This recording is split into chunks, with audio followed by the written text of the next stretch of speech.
نحمدہ ونصلی علی رسولہ الکریم اما بعد۔ اس سے پہلے نشست میں گفتگو ہوئی تھی نفس کی حقیقت کے بارے میں، کہ نفس کا ایک تذکرہ جو ہمارے بزرگوں کا وہاں رائج رہا ہے، اور کسی بھی خانقاہ میں کوئی شخص جائے گا تو نفس کے بارے میں یہ سب گفتگو سنے گا، اور تحقیق اس کی وہی ہے بھی۔ لیکن نفس کو ایک اور طریقے سے دیکھنے کی ضرورت ہے کہ نفس کی اس کائنات میں حیثیت کیا ہے۔ نفس ایک بہت چھوٹی سی چیز ہے، ہر انسان کے اندر اس کا ایک چھوٹا سا حصہ ہے نا، لیکن وہ اس کائنات میں اس کی اہمیت کیا ہے یہ دیکھنا بہت ضروری ہے۔ اور اس کے دیکھنے کے بعد تم لوگوں کو نفس کے بارے میں کچھ ایسی چیزوں کا اندازہ ہوگا جو اب تک نہیں تھا۔ وہ یہ ہے کہ نفس کی پہلے حقیقت سمجھ لو۔ نفس کی حقیقت کیا ہے؟ روح ہے انسانی، یہی اس کی نفس کی حقیقت ہے۔ لیکن ہم نے ایک مرتبہ کسی مجلس میں تم کو بتایا ہوگا، جو شاید ریکارڈ نہیں ہوئی تھی، کہ نفس جو انسان کو اللہ نے دیا ہے، یا روح جو انسان کے بدن میں کام کرتی ہے، یہ روح اور نفس اس کے دو حصے ہیں۔ ایک حصہ ہوتا ہے حیوانی، چونکہ انسان بھی بنیادی طور پر جانور ہے، حیوان ہے، تو اس لیے اس کو جو زندگی کے لیے ایک روح ملی ہے، وہ روح حیوانی ہے۔ اور یہ جو روح حیوانی ہے، یہ جسم لطیف ہے، یعنی نظر نہ آنے والا جسم لطیف، اور انسان کے دل پر اس کا ورود ہوتا ہے، یعنی انسان کا جو دل لوتھڑا جس کو کہتے ہیں، اسی لوتھڑے میں ایک آگ روشن ہوتی ہے، اور وہ اسی آگ سے ہی پورے بدن میں گرمی جاتی ہے، اور اس گرمی سے انسان کی روح جو ہے پورے بدن میں دوڑتی رہتی ہے۔ تو یہ جو روح ہے یا نفس ہے، یہ روح حیوانی ہے، اور اس کے اوپر ایک روح انسانی آتی ہے، اور اس روح انسانی کا نام عقل ہے۔ عقل سے ہی جو ہے، جب انسان 15 سال کا ہوتا ہے، بالغ ہوتا ہے نا، تو سمجھ لو کہ اس کے اوپر روح حیوانی کے اوپر روح انسانی کو سوار کرایا جاتا ہے من جانب اللہ۔ خوب سمجھ لینا اس کو۔ انسان جب پیدا ہوتا ہے تو روح حیوانی کے ساتھ پیدا ہوتا ہے، اور پھر اس کے اوپر روح انسانی کو سوار کرایا جاتا ہے جب وہ 15 سال کا ہوتا ہے، بالغ ہوتا ہے، اور اس وقت سے وہ انسان کی فہرست میں آتا ہے۔ اس سے پہلے انسان کا بچہ ہے، مگر انسان کی فہرست میں نہیں ہے، مکلف نہیں ہے۔ مکلف جب ہوتا ہے، اسی لیے دیکھو جب تک وہ عقل نہیں آتی تو معتوہ، سفیہ اور اس کے الگ احکام ہیں، اور وہ عقل اگر نہ آئے بالکل تو پاگل، مجنون، تو وہ مکلف ہی نہیں ہوتا انسانوں کی، حالانکہ حیات ہے اس کے اندر۔ تو روح حیوانی الگ چیز ہے، اور روح انسانی الگ چیز ہے۔ اس روح انسانی کا نام کیا ہے؟ عقل ہے۔ پھر یہ عقل جب انسان کے اندر آتی ہے تو عقل بھی انسان کو نجات دلانے کے لیے کافی نہیں ہے، اس لیے کہ جو چیزیں غائب ہیں انسان سے، جو مغیبات کہلاتے ہیں، جنت، دوزخ، آخرت، یہ ساری چیزیں نا، اور نبی کی رسالت، اور اللہ کا وجود، اور فرشتے، اور انبیاء کے اوپر نازل ہونے والی کتابیں، اور پچھلے انبیاء، یہ سارے مغیبات ہیں۔ ان مغیبات کو انسان اپنی عقل سے نہیں معلوم کر سکتا، تو اس لیے اس روح انسانی پر ایک اور روح کو سوار کرایا جاتا ہے، اور اس روح کا نام ہوتا ہے روح ملکوتی۔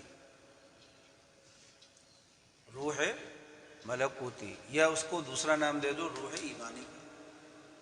تو اب کوئی بھی انسان جو دنیا میں ہوتا ہے وہ 3 روحوں کے ساتھ ہوتا ہے، ٹھیک ہے؟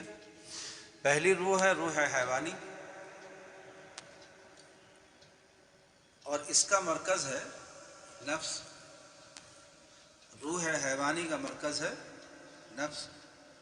دوسری روح ہے روح انسانی، اور اس کا مرکز ہے قلب. اسی کو عقل بھی کہتے ہیں. ٹھیک ہے. اور تیسری روح ہے، یہ قلب ایک لوتھڑا ہے. اس لوتھڑے کے پاس روح کا ایک مرکز ہوتا ہے. وہ مرکز جو ہوتا ہے ایک جماوڑا، جس کو ہم نے بتایا تھا پچھلے سبق میں کہ روح کا ایک مرکز ہوتا ہے. اس مرکز کا نام ہے عقل، اور اسی مرکز کا نام ہے قلب. اسی مرکز کو کبھی کبھی روح بھی کہہ دیتے ہیں. بہرحال یہ سب نام تو آپس میں ایک دوسرے میں مشترک طور پہ استعمال ہوتے ہیں، لیکن پہلے تو یہ سمجھ لو کہ روح حیوانی پر سوار ہے روح انسانی، اور روح انسانی کا مرکز قلب ہے، جبکہ روح حیوانی کا مرکز کیا ہے؟ نفس ہے. اور ان روح انسانی پر سوار کیا ہے اللہ نے کس کو؟ روح ایمانی کو. اب جب تم روح ایمانی دیکھتے ہو، روح ایمانی کو جب تم دیکھو گے تو یہ تینوں پر سب سے اوپر ہے، اس لیے اسی کے پیچھے پیچھے اگر دونوں چل رہے ہیں تب تو کہا جائے گا کہ کامیابی کی طرف چل رہے ہیں. لیکن اگر اس کے پیچھے پیچھے نہیں چل رہے ہیں، نفس انسان کو کھینچ کر کے لے جاتا ہے اپنی خواہشات کی طرف. ایمان ہے اس کے ساتھ، عقل بھی ہے اس کے پاس، پھر بھی نفس غالب آ جاتا ہے اور اپنے کام پورے کرا لیتا ہے. تو اس کا مطلب یہ ہوا کہ اس کی جو روح حیوانی ہے وہ طاقتور ہے، اور روح انسانی اس کے مقابلے میں کمزور ہے. تو کیا کرنا پڑے گا؟ روح حیوانی کو دبا کر کے، اس کی اصلاح کر کے اس کو لانا پڑے گا اور تابع کرنا پڑے گا روح انسانی کے، یعنی عقل کے تابع کرنا پڑے گا. اور عقل بھی جتنے انسان ہیں ان کی مختلف ہے، اور سب کو کافی نہیں ہے نجات کے لیے. انسان کی عقل کافی نہیں ہے نجات تک پہنچنے کے لیے، اپنے نجات کے راستے کو طے کرنے کے لیے. تو اس لیے اس کے لیے ضروری ہوتی ہے روح ایمانی. ہم جب بچہ پیدا ہوتا ہے اس کے بعد اس کی تربیت کرتے ہیں، تو تربیت میں ہمیں کن باتوں کا خیال رکھنا ضروری ہے؟ کہ ہمارا جو نفس ہے، بچے کا جو نفس ہے حیوانی نفس، اس حیوانی نفس کو ہمیں دبانا ہے.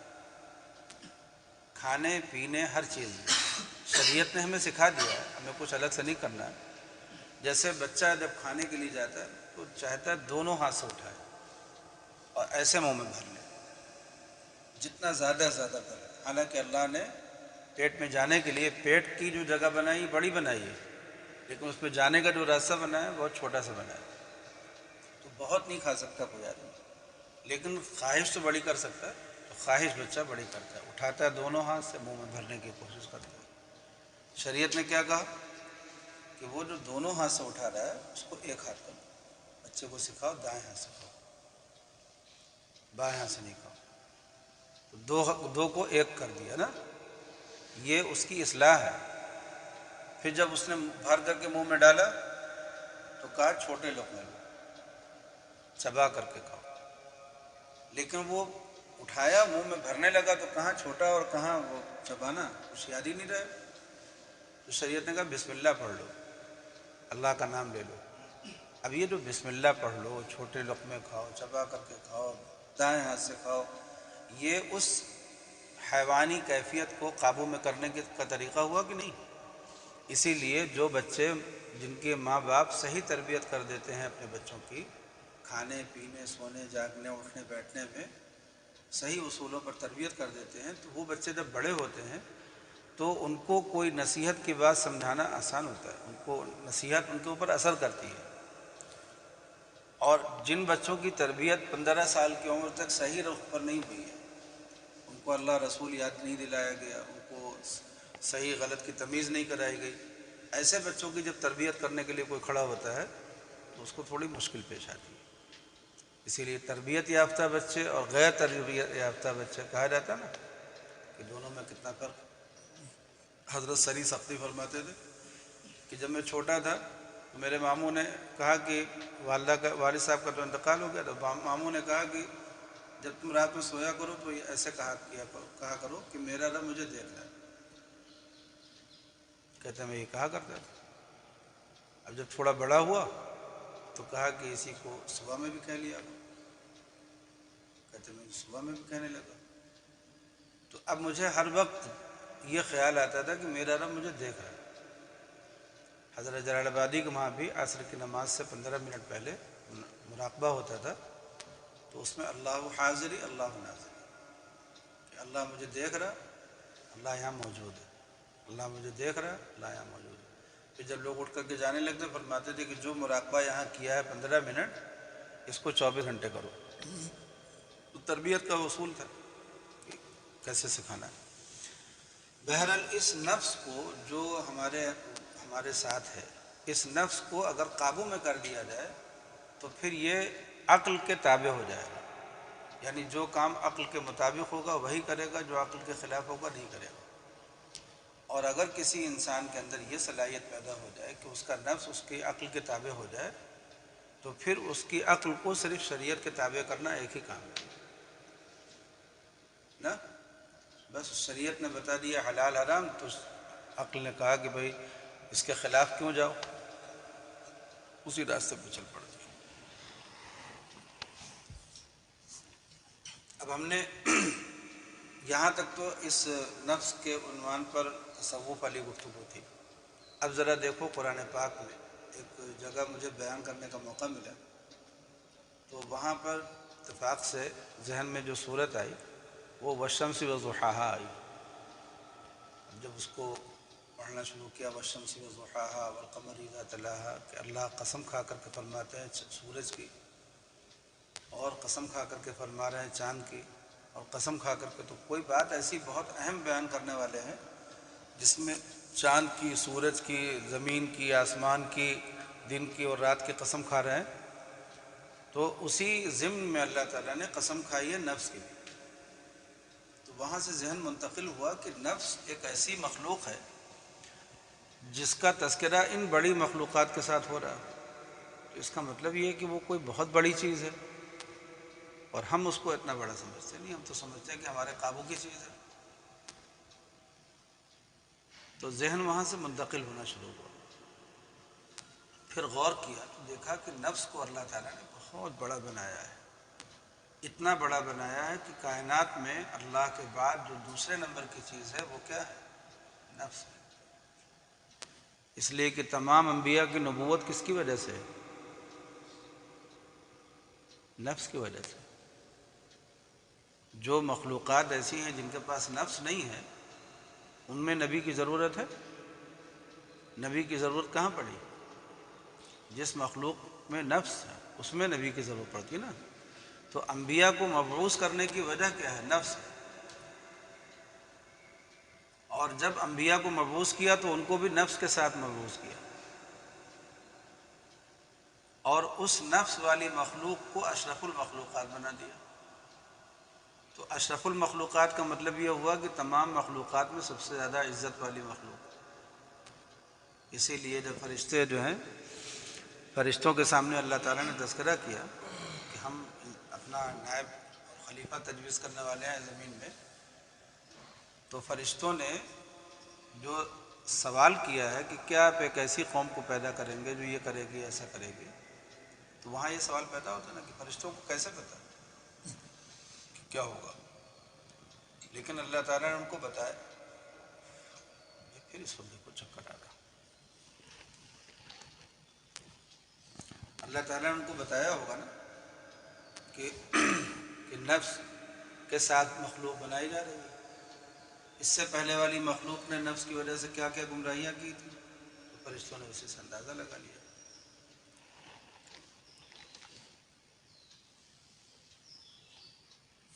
اللہ اکبر. بہرحال تم اس پہلو پر غور کرتے جاؤ گے. علم تو تمہارے پاس بھی ہے کتاب و سنت کا، تو تم لوگ جب غور کرو گے تو وہ اس جگہ تک رسائی ہو جائے گی کہ نفس کی اہمیت کیا ہے. اللہ تعالیٰ نے زمین، آسمان، ان سب کے سامنے پیش کیا کہ ہمارا قرآن اور ہماری امانت لے لو، لیکن وہ بار امانت جو ہے کسی نے نہیں اٹھایا. کس نے اٹھایا؟ جس کے پاس نفس تھا. تو نفس کی وجہ سے اس نے اٹھایا بار امانت۔ معلوم ہوا کہ بلکہ یہ کہنا چاہیے کہ وہ امانت ہی نفس ہے۔ اللہ نے ساری مخلوقات کے سامنے پیش کیا کہ اس نفس کو لے لو، لیکن کسی نے ہمت نہیں کی کہ جب نفس لے لیں گے تو پھر پتہ نہیں گمراہی میں پڑے کہاں جائیں۔ اس لیے کہ نفس کا مطلب یہ ہے کہ دونوں راستے، حلال بھی حرام بھی۔ نفس نہ ہو تو صرف آدمی حلال ہی کرے گا نا، لیکن نفس ہو تو پھر دونوں راستے ہو سکتے۔ اس لیے یہ بار امانت جو ہے گویا نفس ہی تھا، جس کو پیش کیا اللہ نے اور سب نے انکار کر دیا اور انسان نے اٹھا لیا۔ اللہ تعالیٰ فرماتے ہیں انہ کان ظلوما جہولا، جس پر بار امانت پیش کیا جائے اور وہ اٹھا لے تو وہ ظلوم اور جہول کیسے کہلائے گا۔ بس یہ سمجھ لو کہ اس نفس کی کیا اہمیت ہے۔ پھر ہم نے غور کیا کہ ہر مسلمان کو جو جنت ملے گی، سب سے کم درجے کے مسلمان کو جو جنت ملنے والی ہے وہ اس دنیا سے 10 گنا بڑی ہے۔ تو پھر پتہ نہیں کتنی جنتیں، کتنے مسلمان ہیں، کتنی جنتیں، آدم علیہ السلام سے قیامت تک، اور سب جنتیں کتنی بڑی بڑی ہیں، اور ایک جنت سے دوسری جنت کا فاصلہ تقریباً 40 لاکھ میل کا ہے یا اس سے زیادہ کا ہے۔ تو کائنات بہت بڑی اللہ نے بنائی ہے، اور اس بہت بڑی کائنات میں جتنے سیارے ستارے جو بھی تم تصور کرو اسی طرح کی جنتیں تصور کرو، اور پھر یہ سوچو کہ وہ جنتیں کس کے لیے بنائی گئی؟ نفس کے لیے۔ جہنم جو بنائی گئی کس کے لیے بنائی گئی؟ نفس کے لیے، نفس کی سزا کے لیے بنائی گئی ہے نا۔ تو زمین اور آسمان اور چاند اور سورج یہ تو بہت چھوٹی چیزیں ہو گئی نفس کے مقابلے میں، کہ جب کہ یہ ساری کائنات ہی اللہ نے بنائی ہے نفس کے لیے۔ تو اس اعتبار سے جب ہم نے غور کیا تو یہ دیکھا کہ نفس ہی وہ آئینہ ہے جس میں اللہ کا دیدار کیا جا سکتا ہے اور اللہ کو دیکھا جا سکتا ہے، اور اسی پر جو ہے ساری کائنات کا مدار ہے۔ تب سمجھ میں آیا کہ وہ والشمس والقمر والشمس وضحاها والقمر اذا تلاها، ان سب میں ونفس وما سواها فألهمها فجورها وتقواها قد افلح من زکاها وقد خاب من دساها۔ تو اب ہم جو ایمان لانے والے لوگ ہیں ان کی گفتگو کر رہے ہیں۔ جو لوگ مانتے نہیں ان کی بات نہیں ہو رہی، لیکن جو ایمان لائے ان کو جب معلوم ہے کہ قیامت قائم ہوگی نفس کی وجہ سے، اور جنت ملے گی نفس کی وجہ سے، اور دوزخ ملے گی نفس کی وجہ سے، اور ساری کائنات میں جو کچھ بھی تبدیلیاں ہوں گی وہ نفس کی وجہ سے ہونے والی ہیں، انبیاء نفس کی وجہ سے بھیجے گئے ہیں، اور انسان کو اشرف المخلوقات نفس کی وجہ سے بنایا گیا ہے، تو اس کی نظروں میں نفس کی اہمیت کتنی زیادہ ہوتی چلی جا رہی ہے، بڑھتی چلی جا رہی ہے۔ تو اس رخ پر اگر دیکھو، چونکہ میری طبیعت اس وقت ٹھیک نہیں ہو رہی ہے، صاف نہیں ہو رہی ہے، تو اس لیے یہیں پر ہم اپنی تقریر روکیں گے، لیکن تم کو ایک اشارہ دے دیا کہ تم جب اس موضوع پر تحقیق کرو اس روشنی میں غور و فکر کرو، تاکہ تم اس حد تک پہنچنے کی کوشش کرو جس کے لیے اللہ نے اس کو بنایا۔ چلو اللہ تعالی ہم لوگوں کو جو چیزیں دنیا میں بنائی گئی ہیں ان چیزوں کی حقیقت کو پہچاننے کی توفیق عطا فرمائے۔ حقیقت کیا ہوتی ہے؟ اللہم ارنا الاشیاء کلہا کما ہی، دعا ہے نا،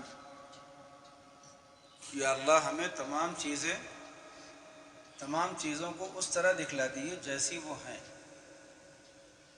یعنی جو ان کی حقیقت وہ دکھا دیجیے۔ اللہم ارنا الاشیاء کلہا کما ہی، ہمیں ہر چیز کو اس طرح دکھا دیے جیسی وہ ہے۔ تو جو نفس جس کے ہم مالک بنے بیٹھے ہوئے ہیں، اس نفس کی حقیقت بہت بڑی ہے، بہت بڑی ہے، اور اس کا اندازہ تمہیں تب ہوگا، پورا اندازہ، جب تم یہ سوچو گے کہ تم جب جنت میں جاؤ گے، اور اللہ تعالیٰ سب کو لے جائیں جنت میں، تو جب جنت میں جاؤ گے تو وہاں پر تم کو ایک بہت بڑی کائنات اللہ تعالیٰ تنہا دے گی۔ اس دنیا میں جس میں ہم ہیں، اس دنیا سے کم 10 گنا بڑی جنت ہوگی، سب سے چھوٹی جنت۔ تو کیوں آدمی چھوٹی جنت مانگے؟ آدمی تو فردوس اعلیٰ مانگے گا نا۔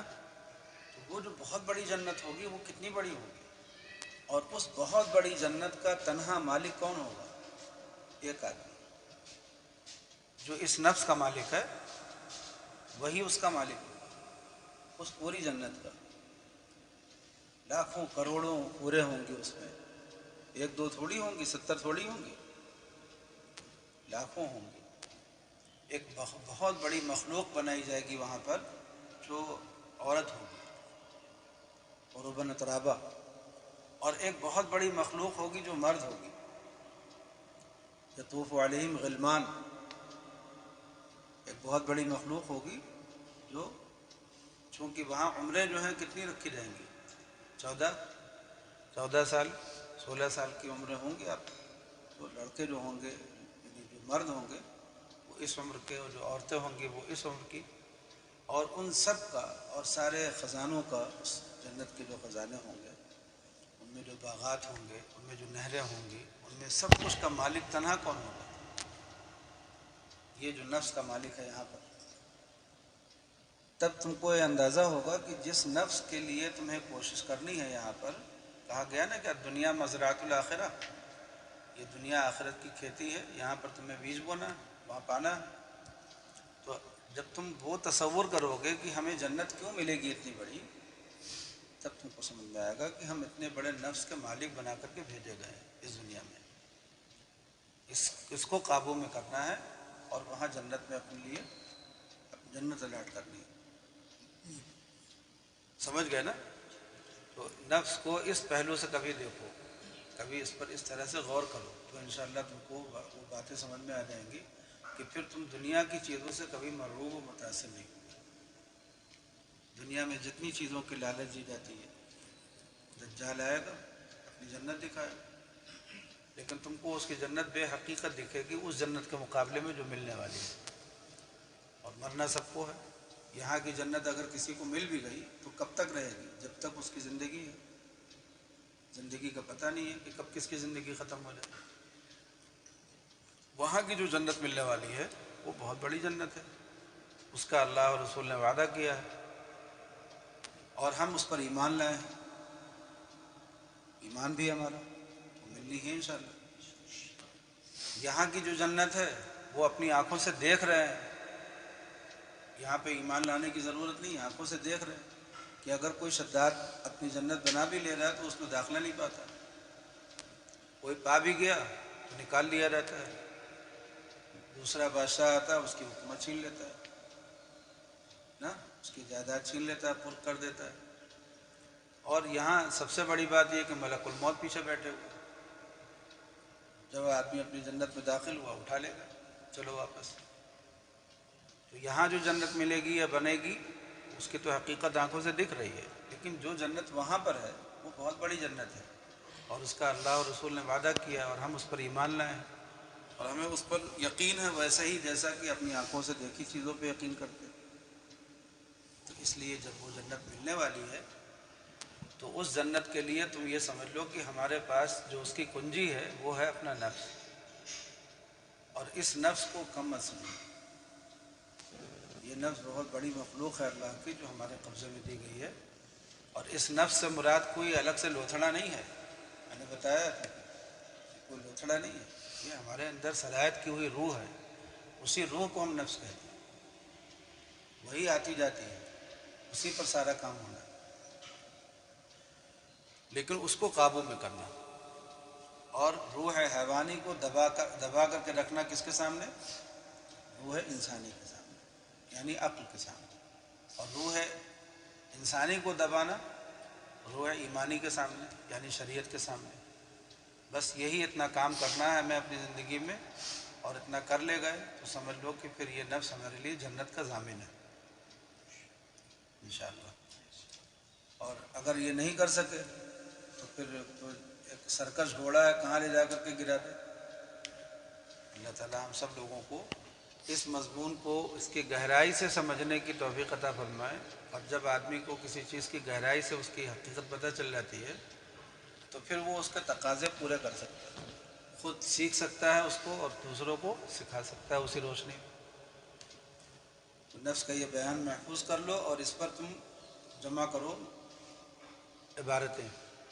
مولوی عمیر کاظمی صاحب نے جمع کی ہیں عبارتیں نفس سے متعلق. تو انہوں نے لکھا ہے اس میں کہ ابن دقیق العید نے کیا کہا کہ 300 تعریفیں کی گئی ہیں نفس کی. نفس کی تعریف کرنے والے لوگوں نے جب تعریف کرنے کی کوشش کی تو 300 تک تعریفیں ہو گئی. اور یہ اس وجہ سے کہ نفس کی حقیقت زیادہ تر لوگوں کے سامنے نہیں آ پائی. تو حقیقت تک رسائی کے لیے کوئی دم تک پہنچا تو اس نے دم کی تعریف کی، کوئی پیر تک پہنچا اس نے پیر کی تعریف کی، کوئی کان تک پہنچا اس نے کان کی تعریف کی. ہاتھی نہیں کسی نے دیکھ لیا پورا. نفس کو اگر تم ایک سمجھ لو، پوری حقیقت کے ساتھ سمجھ لو گے تو اس کی صحیح تعریف کرنا اور اس کی صحیح تعریف تک پہنچنا آسان ہوگا. سمجھ گئے نا؟ دیکھو، کہا جاتا ہے کہ نفس پورا کا پورا ظلمت ہے اور اس کا چراغ کیا ہے؟ توفیق. علامہ آلوسی نے لکھا ہے. ایسے ہی لکھتے ہیں ملا علی قاری نے لکھا ہے کہ الجسد کثیف والروح لطیف والنفس بینہما متوسط. لکھتے ہیں جسد جو ہے ایک کثیف چیز ہے، مادہ ہے، اور روح ایک لطیف چیز ہے، نظر نہیں آنے والی، اور نفس ان دونوں کے درمیان متوسط ہے. یعنی وہ جسم سے بھی تعلق رکھتا ہے، جسد سے تھوڑی کثافت بھی اس کے اندر ہے، اور روح سے بھی تعلق رکھتا ہے، تھوڑی لطافت بھی اس کے اندر ہے. تو جو اس کی کثافت کو مار دے، مٹا دے اور اس کو روشن کر لے تو اس کا نفس مطمئنہ ہو جائے گا. اور جو اس کے اپنے نفس کو جسم کے ساتھ جوڑ دے تو بس اس کا نفس اس کو ادھر ادھر بھٹکائے گا. تو اس طرح سے علماء کے اقوال میں، کتابوں میں ان کو بہت کچھ ملے گا نفس کے بارے میں. لوگوں نے نفس تک کی حقیقت تک رسائی کے لیے بہت کوششیں کی ہیں نا. قال ابن دقیق العید انه رأى كتابا لبعض الحكماء في حقيقة النفس وفيه 300 قول، 300 قول. وكثرة الخلاف توزن بكثرة الجهالات. کثرت الخلاف، اتنا اختلاف جو تعریف میں ہوا وہ بتا رہا ہے کہ اس کی ناواقفیت زیادہ تھی. تو اب سوچو اگر بہت سے حضرات نے اس پر کام کیا ہے اور بیان حقیقت تک پہنچنے کی کوشش کی ہے اور ناواقف رہ گئے ہیں، حقیقت تک نہیں پہنچے ہیں، تو تمہارے لیے اس کی کوشش کرنا ضروری ہے کہ نہیں کہ ہم پہنچ جائیں. کوشش کرو، اللہ تعالیٰ پہنچائیں گے. اور ہم نے جو تقریر کی ہے اس کے سلسلے میں، یہ تقریر تمہیں وہاں تک انشاءاللہ پہنچا بھی دے گی. اس لیے کہ ہم نے بھی بہت مجاہدے اور محنت کے بعد اور علم اور بہت غور و فکر کے بعد نفس کے بارے میں یہ گفتگو کی ہے جو تمہارے سامنے ہوئی ہے 2 مجلسوں میں. اللہ تعالیٰ ہمیں تمام چیزوں کی حقیقت دکھلائے. اللہ تعالیٰ نے قرآن پاک میں فرمایا وفی انفسکم افلا تبصرون. اپنے نفس میں کیوں نہیں غور کرتے؟ وفی انفسکم، اپنے اندر کیوں نہیں جھانک کر کے دیکھتے؟ ہمارے اندر بھی بہت کچھ اللہ کی معرفت کے خزانے بھرے ہوئے. من عرف نفسہ فقد عرف ربہ ہے نا. چلو بھائی، وآخر دعوانا ان الحمد للہ.